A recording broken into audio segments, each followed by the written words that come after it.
Cities are beautiful places of diversity and progression. But despite these overwhelmingly good qualities, cities are on the brink of extinction. In 1952, the great city of London was devastated by fog, of all things, killing 12,000 people. In 2013, the not-so-democratic People's Republic of Korea blacks out due to a small publicized event.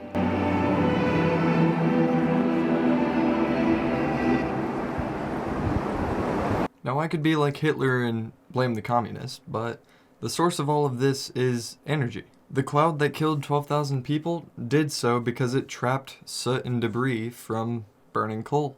It's clear that urban areas around the world need a green source of energy. But the best way to achieve that is not via the green that you're thinking. Nuclear power is far more efficient than any other means of getting electricity. It's fairly well known that 1 gram of uranium contains 18 million kilocalories, which is enough to feed a human for 29 years. Now, calories just being another form of measuring energy, this just shows you how biofuels can be far less efficient than any type of nuclear reaction. But biofuels, they power cars. But you can't fit a nuclear reactor in a car. Or can you? In 2017, NASA began developing the kilopower. It's a class of micronuclear reactor meant for space, and it's roughly the size of a trash can. Now in space, cooling is relatively easy. You just add a giant heatsink and you're done.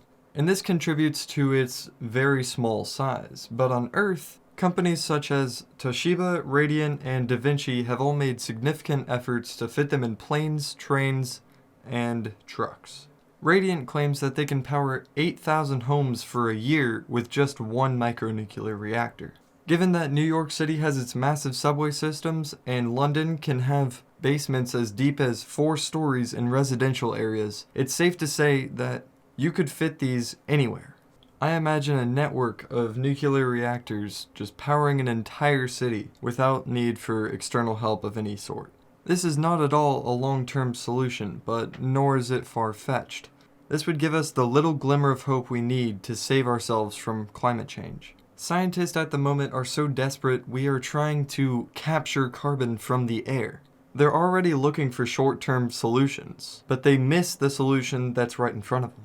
Unlike large nuclear reactors, micronuclear reactors create no airborne byproducts, as they work with noble gases rather than steam. Composing an energy grid of purely nuclear means would effectively halt energy emissions of any sort. While nuclear energy is non-renewable, you work on the renewable sources in the background. And with fusion reactors coming in the near future, that doesn't sound like a bad deal.